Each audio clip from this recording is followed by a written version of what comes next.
listas, ¿no? Es un pequeño video que subí el día de ayer, igual lo pueden revisar. Y ya, como dice, es un tema ya del primer nivel. Algo me estuvo conversando un compañero de ustedes que veo que domina bastante el tema de programación, obviamente, pero llega hasta funciones, ¿no? Entonces, nuestro repaso va a ser hasta funciones, porque ese es el último tema que ustedes vieron en lo que es ¿cómo se llama? Fundamento de programación. Pero hasta mientras vamos a terminar el tema de listas, que no lo hemos terminado todavía. Ya. Como dije hace un momento, ¿verdad?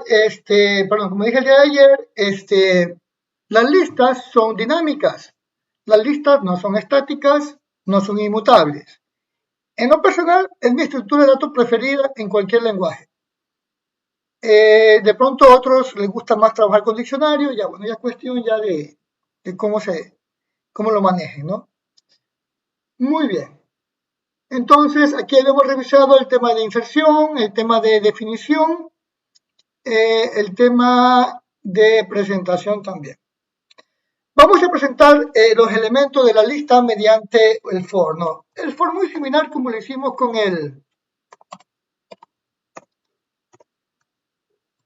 ¿cómo se llama? Con las tuplas. Es muy similar. Entonces, yo vengo aquí, pongo len, pongo aquí lista.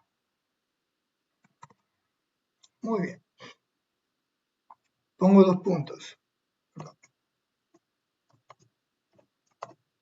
Ya. Vamos a ver qué pasó con esta lista. Ah, perdón, me faltó la palabra in. Ya, muy bien, ahí sí. Entonces pongo print, pongo aquí lista,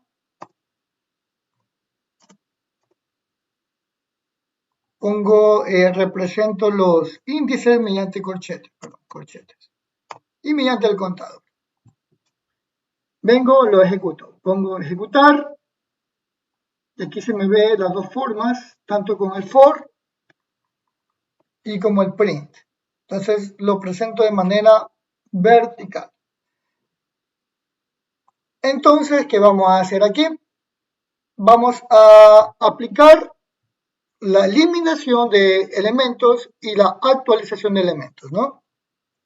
Entonces, aquí como tenemos un antes y un después.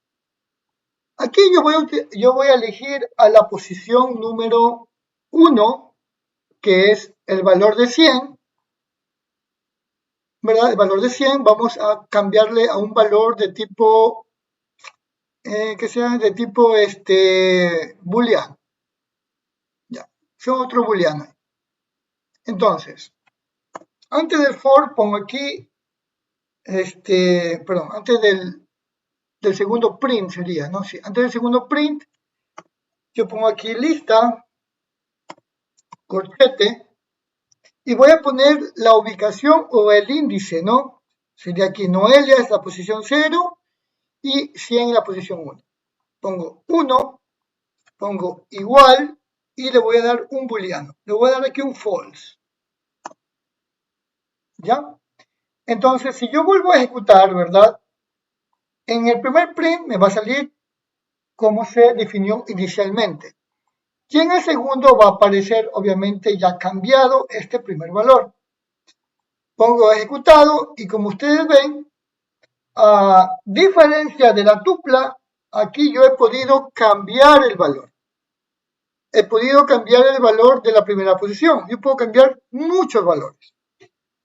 Ahora, yo aquí tengo, por ejemplo, yo tengo aquí la presentación de forma vertical y yo quiero eliminar la penúltima posición. La quiero eliminar. Entonces, ¿cómo yo elimino? Hay varias formas, pero la más común como yo trabajo es pongo lista, pongo corchete, perdón, lista, pongo punto y pongo aquí, llamo al método pop. El método pop, por defecto, si tú no le pones ningún parámetro en el método pop, lo que hace es eliminar la última posición. Ejemplo, pero yo en este momento no me interesa eliminar la última, sino la que yo escoja. pero vamos a ejecutar sin ningún parámetro con el método pop. Entonces, ¿qué pasó aquí? La palabra ISTG ya no me apareció. Porque cuando yo pongo el método pop, por defecto me elimina la última posición. Pero yo no quise eliminar la última posición, sino la penúltima posición. ¿Verdad? Entonces, voy a contar cuántos tenía. A ver, 1, 2, 3, 4, 5. Entonces sería la posición 4. Entonces vengo aquí en el pop, digo posición 4 va a ser eliminada. Yo vengo, ejecuto. Y ya el valor de la posición 4 ha sido eliminado y la última posición me muestra. ¿Ya? ¿Y por qué yo les enseño esto? Porque en el proyecto que van a desarrollar ustedes, van a manipular eliminación, actualización de datos. Por eso yo les enseño esto, porque lo van a implementar allá. Pero no con listas así sencillas, sino con listas de objetos. A ver, alguna consulta. Profe, solamente con ese método. Como les digo, yo en la parte que es de programación, yo soy muy abierto siempre y cuando apliquen la PO los temas que sé, simplemente, ¿no? Lo que no se va a aceptar es que trabajen con funciones. Ya las funciones quedan para primer nivel. De ahí esto es relativo. ¿Por qué es relativo? Según las circunstancias o lo que tú puedas usar. Pero la parte de fondo que no se puede cambiar es la programación orientada a objetos. Pero todavía no hemos llegado hacia allá. Vamos a hacerlo pronto. Qué sé yo, en unos 50 minutos. Muy bien, entonces, ya hemos revisado cómo insertar, cómo actualizar, cómo eliminar, etcétera, ¿no? Con listas. Vamos a ver otro collection. Yo siempre cuando hago el repaso lo hago con 3. ¿Verdad? Lo hago con 3, con las listas, tuplas y diccionarios. Existen conjuntos, etcétera, pero eso ya es cuestión cómo ustedes lo quieren utilizar en sus proyectos. Pero la más importante, las más utilizadas, es la que yo siempre doy como repaso. Entonces, ahorita vamos a ver el tema de diccionarios. Los que han visto el lenguaje C, el lenguaje Java, va a aparecer algo muy parecido a la sintaxis, ¿verdad? Al momento de crear una función. O un método, perdón. Función o método en esos lenguajes. Entonces, anteriormente nosotros vimos que las listas y las tuplas se basan en índices.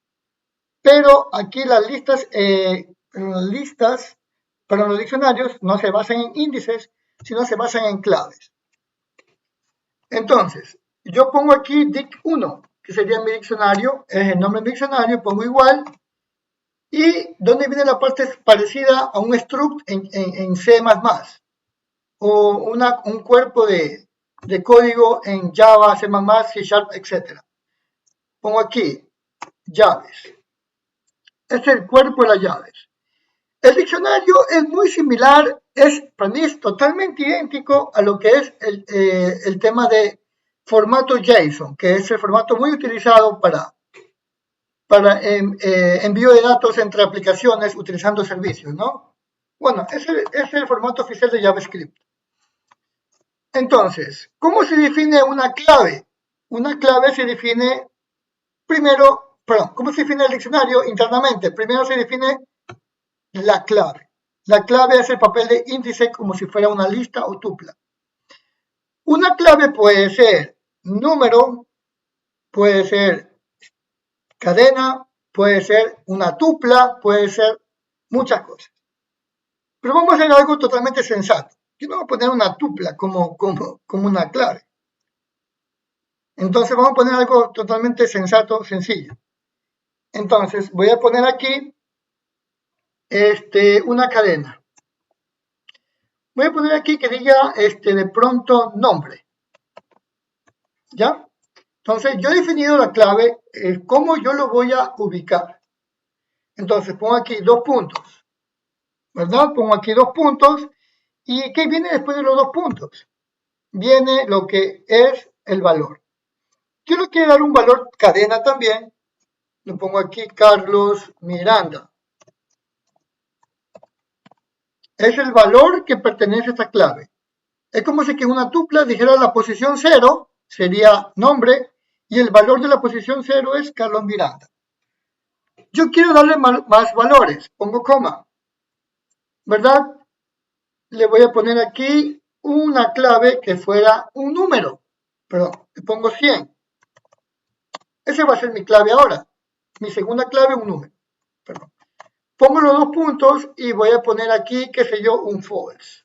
Un valor booleano para combinar la cuestión. Pongo coma. ¿Verdad? ¿Y qué más puedo hacer aquí? Yo puedo darle, inclusive, puedo darle aquí una pequeña tupla. Como clave. No aconsejo eso. Pongo dos puntos. Y puedo darle aquí, por ejemplo, un valor de tipo numérico o tipo, ¿cómo se llama? Real, con fracción. ¿Ya? Entonces vamos a hacer un remember haciendo un print. Ponemos print y ponemos aquí dict1.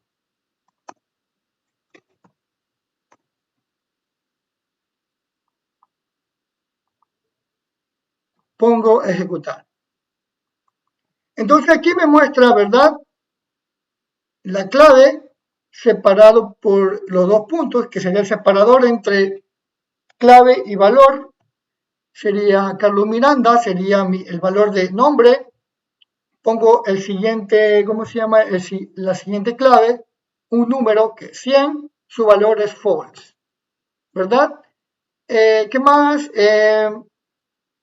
Pongo una tupla, que me parece un poco descabellado poner una tupla, una lista como clave, o bueno, lo pongo ahí para referencia y pongo su valor que es 10,78. ¿Ya? Muy bien.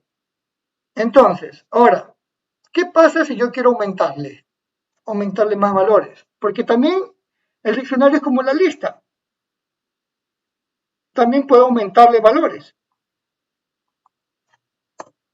Entonces hago lo siguiente, pongo dic, pongo corchetes y le voy a dar una nueva clave por defecto. Voy a poner la clave 1.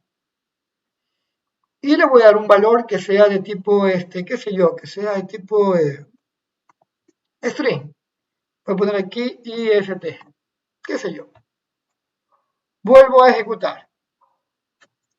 Y como ustedes ven que yo aquí le aumenté un valor. Ya, aquí le aumenté un valor. ¿Qué más puedo hacer?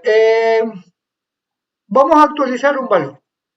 ¿Cómo actualizo un valor? ¿Cómo cambio? Pongo dic, pongo 100, que sería mi clave 100, pongo igual, y le voy a dar aquí un valor de pronto, cadena también, no hay ningún problema. Pongo aquí, qué sé yo, Guayaquil.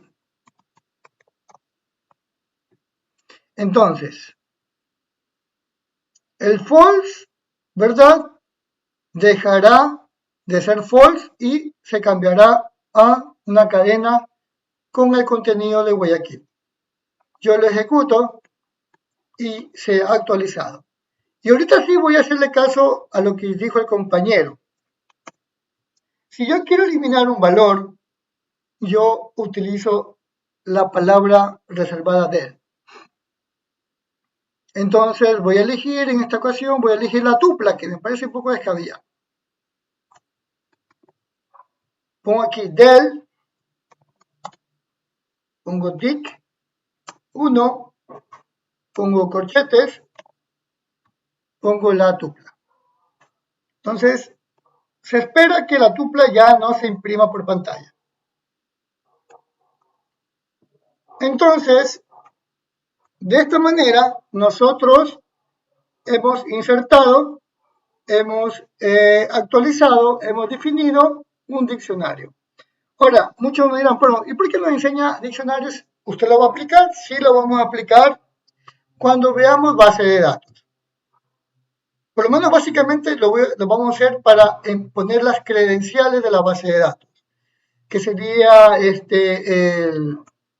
¿cómo se llama? El nombre, el password, qué sé yo, la contraseña. ¿Ya? Terminando el penúltimo problema de, del repaso, o sea, para el penúltimo tema del repaso. ¿Ya? Profesor, ¿podría hacerlo que para poder tomarle una captura a todo el código? Sí, le vamos a pasar, ahí me acuerdo. Le paso ahorita si gusta. Si puede. Sí, lo hago ahorita, te lo voy a hacer. Ahí me acuerdo porque a veces es algo embalado. Ya, Ya que no se preocupe, que igual más tarde le escribo, porque ya, quiero hacer una pregunta. ya no, está bien. No, es que yo salgo rápido de la clase y hágame de acuerdo, ya, muy bien. Pero le voy a pasar cuando termine el último tema, que es ahorita. Ya, muy bien. A ver, chicos, el último tema de repaso y lo voy a complementar con uno de pronto, para muchos será nuevo, pero yo creo que para la mayoría de pronto no. Entonces, vamos a ver el último tema que sería funciones, que hace referencia al paradigma de programación procedimental o programación en bloques. Y muchos me dirán, profesor, ¿qué vimos todo este repaso? ¿Qué paradigma aplicamos? A ver, ¿alguien quiere hablar? Ya, perfecto. Entonces, vamos a ver el tema de funciones. Entonces, lo que hemos revisado todos estos días es un paradigma. Se llama programación estructurada o programación espagueti. ¿Por qué espagueti? Porque el código se pone, como quien dice, revuelto. ¿Ya? Entonces, y muchos me dirán, bueno, profesor, ¿y cómo vamos a aplicar todo ese código que hemos hecho en funciones o en bloques? Ya lo vamos a hacer. Yo les dije, chicos, que todo este código que está aquí está dormido. Cuando yo me refiero a que está dormido es porque lo vamos a utilizar otra vez, pero de otra manera. Entonces, voy a hacer primero, antes de irme a poner en bloques todo ese código, ¿verdad? Voy ahorita a hacer un ejemplo de una función. Muy bien. Como le dije, código en bloques. Entonces, yo pongo aquí, ¿cómo defino una función? Pongo la palabra def. A continuación, con el nombre de la función, qué sé yo, vamos a poner aquí prueba. Es el nombre de la función. Defino el nombre de la función. Ahora, ¿qué sigue después? Entonces yo pongo la sección de parámetros o argumentos. Pero vamos a empezar con una función que no tiene argumentos. ¿Ya? Y después, ¿qué sigue al final? Cierro la definición, lo mismo que hago con if, hago con for, con while, seguido de los dos puntos. Entonces, aquí doy enter y aplico la indentación. Entonces, ¿qué hago dentro? Ya adentro ya es lo que usted desea. Ya es el código que usted quiere agrupar. ¿Ya? Es como si yo tuviera un costal de manzanas regado en el piso, pero ¿qué pasa? Es que yo tengo unas pequeñas canastitas y comienzo a poner cada 10 manzanas en una canasta. Igual también yo puedo hacer aquí que cada código que pertenezca a un tema lo pongo en un bloque. Entonces, esta prueba simplemente voy a poner dos líneas nada más de prueba. Pongo print y le voy a poner aquí programación orientada a objetos. ¿Ya? Sería mi primera línea. Es algo totalmente, como quien dice, demostrativo. Y pongo aquí print, pongo segundo C. Ahora, muchos me dirán, profesor, ¿y ahora qué pasa? Por el momento no pasa nada porque si yo ejecuto este código no va a pasar absolutamente nada. ¿Y por qué no pasa absolutamente nada? Porque para yo ejecutar este bloque de código, yo debo llamarlo. Debo llamarlo no desde adentro en esta ocasión, porque también se pueden llamar funciones desde otras funciones. Pero en esta ocasión no tengo más funciones que solamente esta con ustedes. Y si yo quiero que esa función se ejecute, yo debo salir de todo el código y me pongo en la primera columna. Me pongo en una porción de código libre, ¿verdad? O sea, que no tenga nada a la derecha o a la izquierda. Me pongo en la primera columna y llamo a la función. ¿Y cómo la llamo? A través de su nombre y parámetros. Entonces, mi función se llama prueba. Y después viene la sección de parámetros. Como no tiene parámetros o argumentos, simplemente no le pongo nada. ¿Ya? No le pongo nada. Entonces simplemente le llamo con los paréntesis, pero por dentro están vacíos. Entonces, si yo ejecuto esta porción de código, ¿verdad? Ya se me ejecuta. Ahora, si yo quiero volver a ejecutar las veces que yo quiera, simplemente tengo dos opciones. Puedo llamarlas las veces que yo quiera, ejecutarlas, ¿verdad? O puedo hacerlo a través de un bucle. Pongo for, pongo i, pongo in, pongo rango, voy a poner desde 0 hasta 3, algo rápido. Ya, 2 puntos. Y esta prueba le pongo adentro donde yo aplico la tabulación o indentación, porque este llamado de método pertenece a este ciclo for. Yo lo ejecuto y me he ahorrado de estar escribiendo a cada rato prueba. ¿Ya? ¿Alguna duda antes de proseguir con los siguientes ejercicios de función? Ya, muy bien. Entonces, ahora sí lo que vamos a hacer es lo siguiente. Esto de aquí lo borro, esta demostración. Esto lo dejo de manera demostrativa. Y ahorita el código que hicimos nosotros desde el primer día, ¿qué vamos a hacer en este momento? Vamos a agruparlo. Entonces, el primer código que voy a agrupar es el de factura. Entonces, estas son las líneas del código de factura. Pongo aquí def y pongo aquí función 1. Y pongo aquí la sección de argumentos, pero no pongo nada por el momento. Pongo aquí 2 puntos y todo este código, dependiendo la herramienta o idea que estén usando para Python, yo lo sombreo y aplasto la tecla Tab. Entonces, ¿verdad? Todo este código, ¿verdad? Lo he ingresado hacia la función 1. Ahora, si tanto código me molesta, yo lo puedo ocultar. Yo me voy a la parte de donde está definida la función y veo este menos. Le doy un clic, se me oculta, ¿verdad?, el código. Y si yo quiero ver el resumen, yo pongo aquí el cursor y yo veo más o menos el código que está dentro. Y si no quiero ver, lo retiro. ¿Ya? Muy bien. Ahora, voy a hacer lo siguiente también con la siguiente función. Perdón. Ya, esto aquí también lo pongo como comentario. Pongo aquí, perdón. Pongo def función 2. 2 puntos. Asimismo, selecciono el código, aplasto Tab. Asimismo lo oculto. Ahora, muchos me dirán, bueno, profesor, y queremos ver que funcione. Muy bien, vamos a ver que funcione. Nos ponemos al final. Este también lo voy a ocultar. Este de aquí ya murió. Pongo función 1. Y yo lo ejecuto. Y ahí me sale, ya me ejecuta.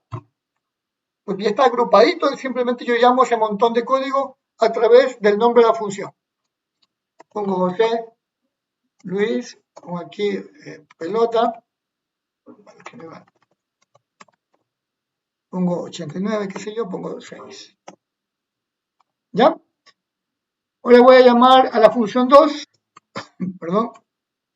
La ejecuto. Pongo aquí estudiante Carlos Villa Gómez. Materia PO. Pongo las notas. Entonces, hasta el momento, nuestro código ha funcionado de manera agrupada. Vamos a proseguir.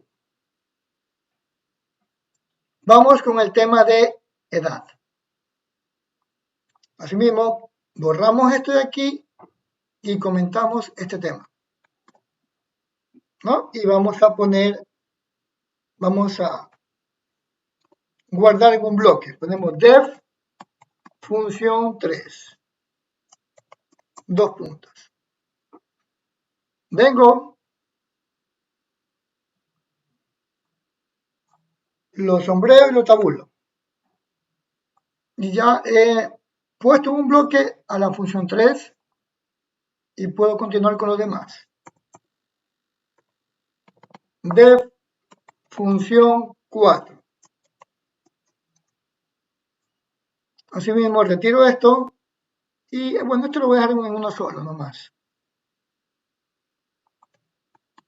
¿Ya? Selecciono esto de aquí.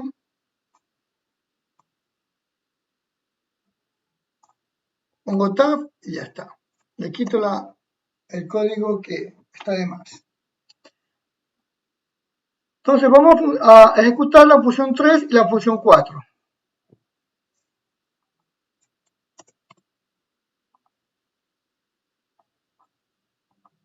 Yo lo ejecuto, aquí está la edad. Pongo cualquier edad y me sale. Ahora pongo la función 4, que son los bucles. Y me deben salir los valores, ¿verdad? Muy bien. Vamos a seguir con lo que falta, ¿no? Bueno, este también de aquí lo vamos a hacer uno solo. El tema de tupla, etcétera, ¿no? Ponemos def, ponemos función 5. 2 puntos.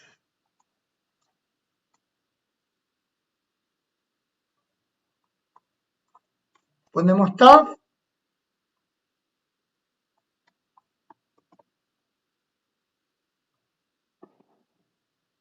Y ponemos aquí función 5. Y aquí nos salen nuestros ejercicios que hicimos hace un momento con tuplas, listas y diccionarios. Ojo, por el momento hemos manejado de manera muy básica el tema de funciones. El tema de funciones no es tanto para hacer eso, bueno, sí, en lo básico sí, pero las funciones se desarrollan más para generar tareas, ¿verdad? O procesos. ¿Ya? ¿Alguna duda de la parte básica de funciones? Porque la programación orientada a objetos se basa con el uso de métodos, que métodos es prácticamente una función dentro de una clase. ¿Ya? Como el pez y el pescado. El pez está vivo en el agua y el pescado está muerto afuera. Entonces, se parecen, pero no es lo mismo. El estado es diferente, ¿no? Igualmente una función está fuera de una clase, ¿verdad? Pero en cambio un método está directamente dentro de una clase. Muy bien. El ejercicio de prueba vamos a cambiarlo y vamos a hacerlo en una suma. Entonces, bueno, le dejo el título ahí para que salga. Voy a hacer la suma de dos números. Pongo aquí n1 es igual y voy a poner aquí int. Pongo aquí input y pongo aquí el tema de número 1. Y por el tiempo copiamos y pegamos. Pongo n2. Ahora, ¿de qué se va a tratar la aplicación de funciones? Como les dije, las funciones más se utilizan para generar procesos o tareas determinadas que retornen un resultado. Entonces, como a mí me interesa que se crea una operación aritmética básica que es la suma, entonces yo para esto voy a crear una función. Algo básico. La función, para poder ser llamada de otra función, si yo deseo llamar la función que voy a hacer en este momento, la función que llama a la función que voy a hacer debe estar después. O sea, la función que voy a hacer ahorita, para ser llamada desde otra función, debo definirla antes, no después. Ejemplo, pongo def pongo get suma. Y aquí le voy a poner argumentos. ¿Qué son argumentos? Son variables, son valores. Y pongo aquí x, y. Estas son mis variables, que representan cualquier valor porque son variables, no son constantes. Como 2 puntos. Aquí voy a poner directamente un return, que me retorne un valor, un resultado, como que dice una consecuencia de las acciones. Entonces pongo aquí un paréntesis y aquí pongo la operación x más y. ¿Ya? Y muchos me dirán, pero bueno, ¿para qué usted definió una función antes de prueba y para qué va a ser necesario? Para lo siguiente. Obviamente que esta operación es totalmente pequeña, que tranquilamente no es necesario hacer este tipo de cosas, sino que lo que vamos a hacer más después ya es un poquito más extenso. Entonces, yo creo la variable r del resultado, pongo igual, y yo voy a llamar a la función getSumma. Y aquí me dice el PyCharm que este señor va a recibir dos valores, x y y. Pero x y y son variables, o sea, puede ser cualquier valor o cualquier elemento. Yo para x tengo n1, pongo aquí n1. Y para y tengo n2. Pongo n2. Entonces, ¿cuál es el objetivo de esta función? Es de que me va a procesar la operación aritmética de la suma. Siguiente paso. Voy a presentar el resultado. Pongo print. Pongo aquí resultado como mensaje. 2 puntos, pongo más. Y vamos a aplicar aquí la conversión de tipos para no olvidarnos. Y aquí voy a convertir el valor r, que es un entero, a una cadena. Pongo r. Y vamos a aplicar vamos a implementar esta función. Entonces, esta función se llama prueba. Lo vamos a llamar, lo vamos a probar. Yo vengo y lo ejecuto. Pongo número 1, pongo 6, número 2, pongo 4. Resultado de 10. ¿Ya?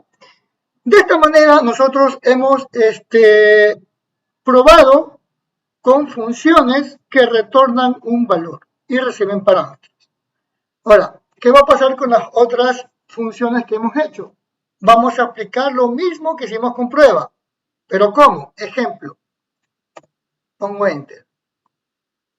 Aquí tengo 1, 2, 3 y 4 operaciones. 3 operaciones aritméticas y una operación de cadenas. Entonces, para cada operación voy a crear una función. ¿Ya? No, pero bien. Gracias. Ya, entonces, aquí yo he identificado 4 operaciones, 3 aritméticas y una de tipo cadena. Ojo, recordemos que en programación, operaciones no solamente son numéricas, también pueden ser de tipo lógico, de tipo cadena, etc. Ya. Entonces, ponemos aquí, def. La primera que vamos a hacer es el subtotal. Ponemos get subtotal. Get en inglés representa obtener. Entonces lo que estoy diciendo es obtengo el subtotal. Y aquí me dice que este señor recibe 2 parámetros. Aquí lo voy a poner explícitamente. Voy a poner precio, coma, cantidad. ¿Ya? Entonces, aquí pongo un return. Y aquí voy a poner, obviamente, un paréntesis como para que no se vea tan feo la operación. Y simplemente lo que hago aquí es, no me complico la vida, copio y pego esto de aquí y lo pongo para acá. Ya, todavía aquí no lo toco, lo dejo ahí por el momento. Voy a dar prioridad al desarrollo de las funciones. Ojo, ya van a ver qué va a pasar con todas las funciones de procesos que voy a hacer. Se van a ir para otro lado. Entonces pongo aquí def, ¿verdad? Creo que me fui, bueno, estoy bien. Pongo def, pongo aquí get IVA, ¿verdad? Aquí voy a poner subtotal. 2 puntos. Aquí pongo un return. de manera directa con la operación, porque no es de tanta ciencia esto, ¿no? Pongo aquí subtotal por 0.2, algo rápido, ¿no? Muy bien, ¿de ahí qué viene? De ahí viene el total, algo sencillo. Pongo def, pongo get total. Y dice que tiene subtotal más IVA, ¿no? Subtotal, coma, IVA. Pongo los dos puntos. Pongo return, ¿verdad? Pongo entre paréntesis, pongo subtotal más IVA. Ahora, ¿qué más me falta? Me falta la operación de tipo cadena. Sería, qué sé yo, sería, pongo aquí def, pongo get result, algo rápido, ¿no? Y aquí voy a ingresar, vamos a ver qué nomás presenta aquí, antes que nada, dice el subtotal, el IVA y el total a pagar. Muy bien. Entonces aquí pongo tres parámetros, tres argumentos. Pongo aquí, pongo aquí subtotal, escribí mal, perdón, disculpen. Subtotal, IVA y total. Ya. Ojo, como les dije, es solamente aquí es operación de cadenas, no es nada aritmético, ¿no? Y aquí no me complico la vida, aquí sí copio y pego. Entonces pongo esta cuestión acá, perdón un ratito, voy a hacerlo más pequeño. Eso está larguito. Y lo pongo acá. Y aquí al final, ¿verdad? Al final retorno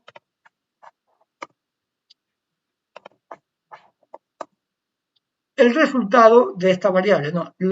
La operación que hizo, o sea, la concatenación. O sea, unir mensajes en pantalla con valores. Una vez ya desarrollado esto, me paso a la función anterior y ahora sí empiezo a llamar a las funciones que he creado. Para el subtotal he creado la función getSubtotal. Y aquí me dice que ingreso precio por cantidad. Entonces pongo precio, cantidad.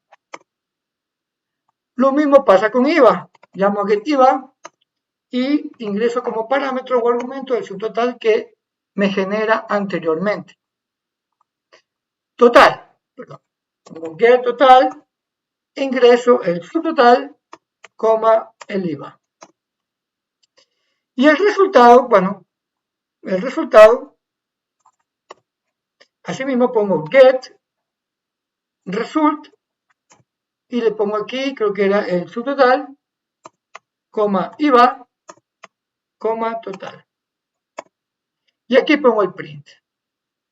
¿Ya? Entonces, vamos a probar si esto funciona o no funciona, ¿no? Que a veces nunca falta un bug por ahí que nos molesta, ¿no? Entonces nos vamos para acá, perdón, me pasé. Pongo aquí función 1.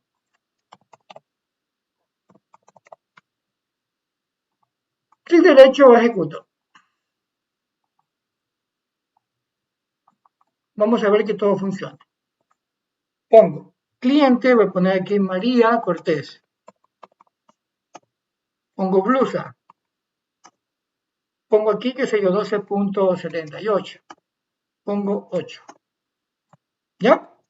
Y como ustedes vieron, el resultado esperado me aparece, ¿verdad? Entonces lo que yo he hecho es simplemente dividir un problema grande a problemas pequeños. Como una computadora que está conformada por varias piezas. Aquí también, este proceso está conformado por varias piezas también, con las piezas que pertenecen a la misma función y con piezas que pertenecen a otras funciones. ¿Ya? ¿Alguna pregunta antes de proseguir? Vamos con la función 2. Y vemos que aquí hay un promedio, que sería una operación matemática. Vemos que aquí hay una operación lógica, pero que me debe retornar una cadena. Entonces, voy a hacer en este momento, voy a hacer otra función más. Dos funciones. Pongo aquí def, pongo get promedio. Aquí voy a ver, bueno, aquí en esta ocasión solamente lo voy a poner algunos valores o argumentos, porque también se puede manejar argumentos dinámicos, como una tupla o una lista, pero lo vamos a hacer de manera sencilla nomás, aunque es un poquito más, aquí, se escribe un poquito más aquí en los argumentos, ¿no? Entonces vamos a poner aquí nota 1, nota 2. Ponemos N1, N2. Y aquí voy a copiar esto de aquí. Pongo return, control V. Aquí lo voy a encerrar entre paréntesis para que se me vea bien, no se vea tan desordenado. ¿Ya? Entonces aquí he puesto el promedio. Ahora, ¿qué más me falta aquí? Poner el get estado. El estado de las notas y de los valores que salen en pantalla. Entonces pongo aquí def, pongo aquí get estado. Entonces aquí pongo como argumento promedio. Pongo 2 puntos. Entonces, ¿qué voy a hacer con este código? Lo voy a tomar de acá, pero va a cambiar una cosa. Hasta el momento ustedes han visto que yo no he puesto ningún input, ningún print en estas funciones. Porque estas funciones solamente se van a dedicar a hacer tareas, a recibir valores y a retornar resultados. ¿Ya? Entonces, ¿qué va a pasar con este get estado? Aquí tenemos print, pero al fin y al cabo estos print van a desaparecer. Y voy a poner un return. Entonces pongo aquí return, perdón. Entonces digo que aquí me retorne, ¿verdad? Una cadena. Lo mismo sucede acá con este print que está acá en este if. Lo mismo va a suceder con este print que está en el último if. ¿Ya?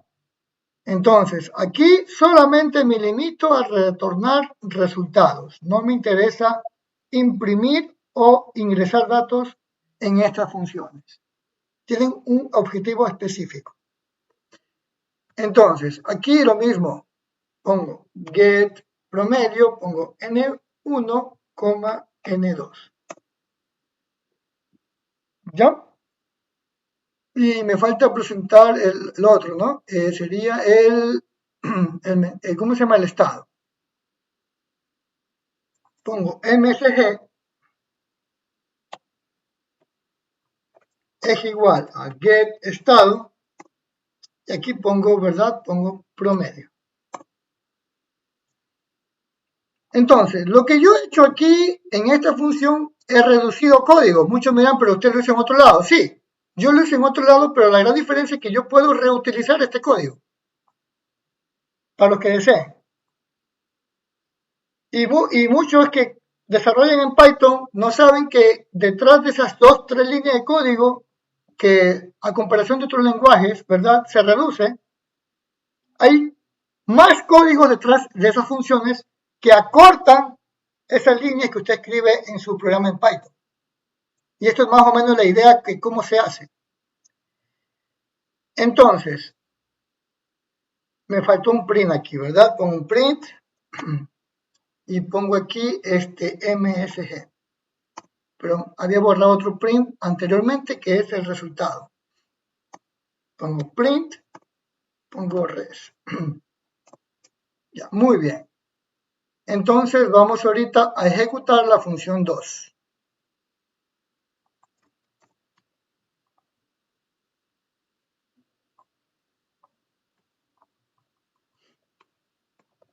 Carlos Merchán, materia punto. Nota 1, 7 o 9. Ahí me salió. Pongo Carla Delgado, pongo PO, pongo 4, 5, reprobado, etcétera, ¿no? Entonces aquí lo que estoy explicando, ¿verdad? Es la reutilización de código en el caso de estas funciones que en otra parte del proyecto pueden ser invocados. Y aparte de aquí, estoy reduciendo código en las funciones en donde yo desarrollo una tarea determinada. ¿Ya? Vamos a ver qué más podemos hacer acá. Vámonos con esta función que está aquí de edades. Ya, muy bien. Vamos a crear aquí, vamos a cerrar esta función. Ponemos def get etapa de la persona, ¿no? Y aquí voy a poner la edad. Tal como hice con el estado, voy a hacer lo mismo con las edades. Tomo este if, lo copio, lo borro y lo pego acá.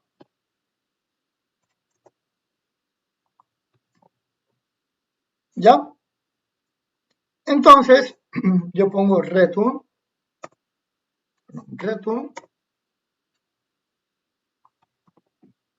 acá hago lo mismo.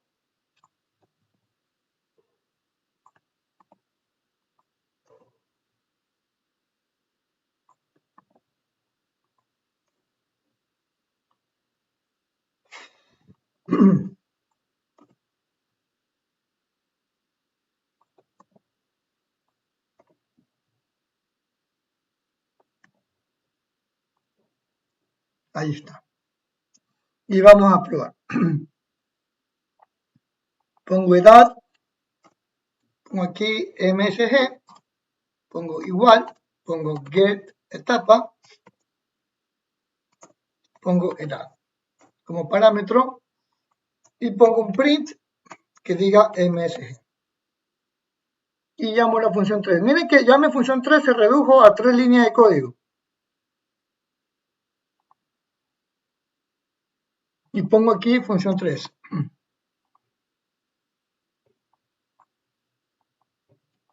Y comienzo a probar. Pongo 56. Pongo 12, etc. Ya, muy bien. Y yo creo que estas operaciones ya no vamos a hacer uso de funciones pequeñas. Ya. ¿Alguna duda hasta aquí? Porque los paquetes son directorios de Python. ¿Y para qué me sirven los paquetes? Para organizar mi código. ¿Y qué son los módulos en Python? Son los archivos .py.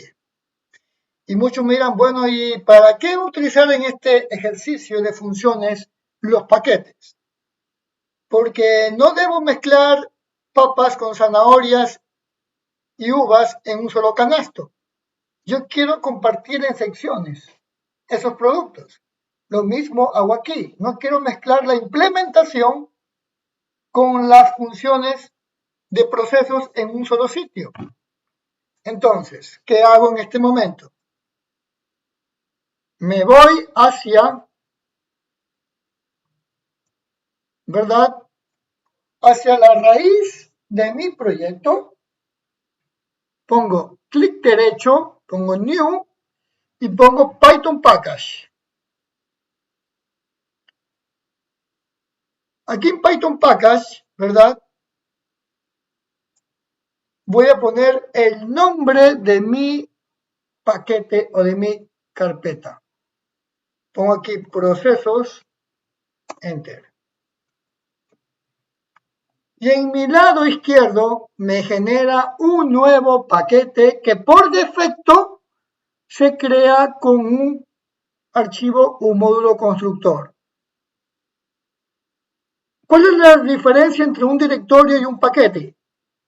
Un directorio que se utiliza bastante en lo que es web, ¿verdad? En Django, ¿cómo se llama esta cuestión? En Flask. Se utilizan directorios para poner nuestras plantillas, etc. Ahora, aquí, ¿por qué se me genera? ¿Se acuerda la diferencia? Con ¿cómo se llama? Con los paquetes.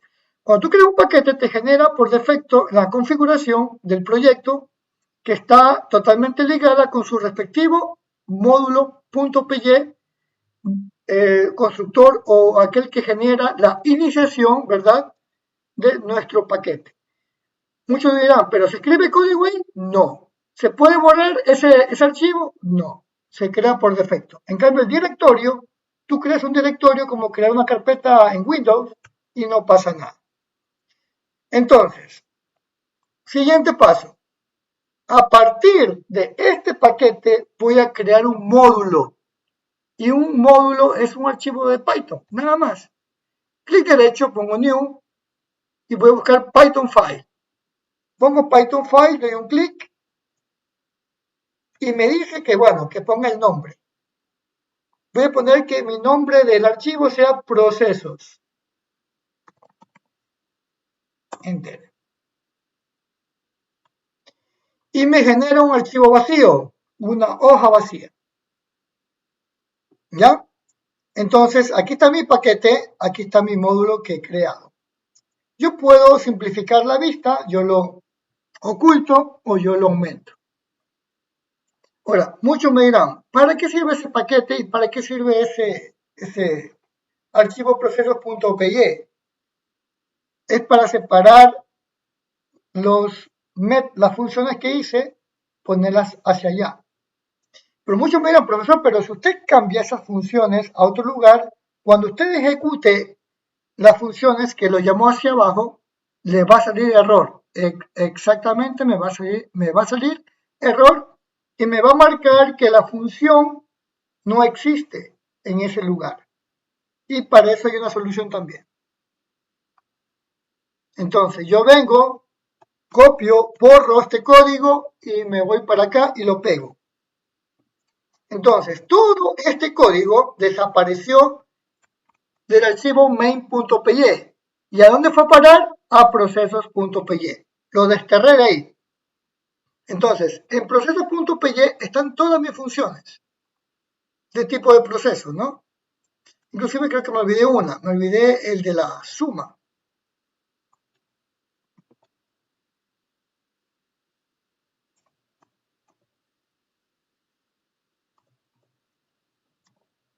Ya, aquí están todos los procesos, habido y por haber.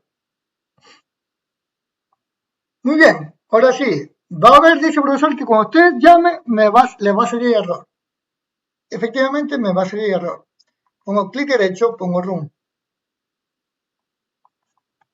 Pongo edad, pongo 56 y me sale un error. Dice que el nombre de getEtapa no existe. Y la sencilla razón es porque esa función no está aquí. Esa función se fue para otro lado. Voy a probar con otro. Voy a probar con prueba, que es más sencilla todavía. Vuelvo y ejecuto. Número 1, 7, número 2, 9.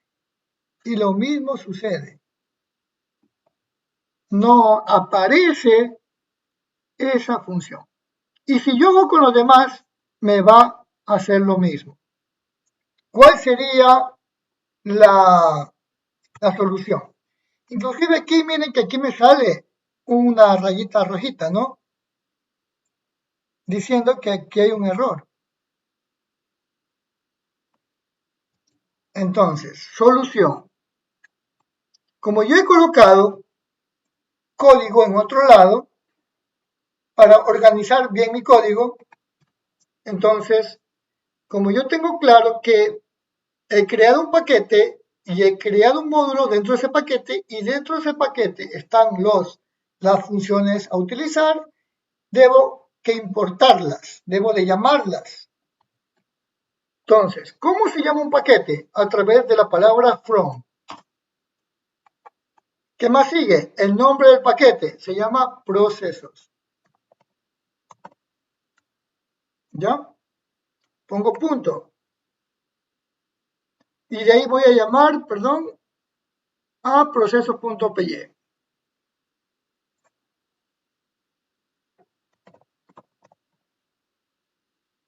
Ya, entonces procesos. Otra vez. Ahí está, procesos, punto, ahí sí me salió, procesos. Y me dice, desde procesos, ¿qué quiere importar? Bueno, por el momento me interesa getSuma.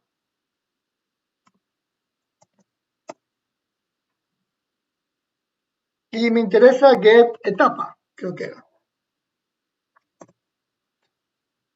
Solamente dos. Vamos a ver qué pasa. Vamos a ejecutar el de suma, creo que es más rápido. Pongo 7, pongo 9. Y mi resultado se presenta en pantalla, ¿verdad? Y no tengo ningún problema de error con ese código. Y yo también llamé a cuál función 3 también. Entonces pongo aquí función 3, pongo ejecutar, pongo cualquier edad y me sale sin problemas. Pero yo tengo bastantes funciones aquí y no me está llamando uno por uno. Hay una solución para eso. Entonces, para no estar llamando uno por uno, simplemente borro las que llamé y pongo el símbolo de asterisco. El símbolo de asterisco significa que yo llamo a todo lo que esté ahí. Entonces ya puedo hacer uso de las otras funciones, función 1,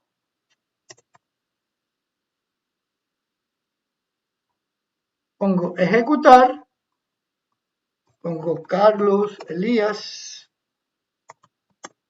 producto camisa, valor 89, pongo 5.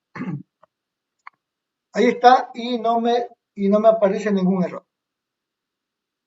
¿Ya? ¿Alguna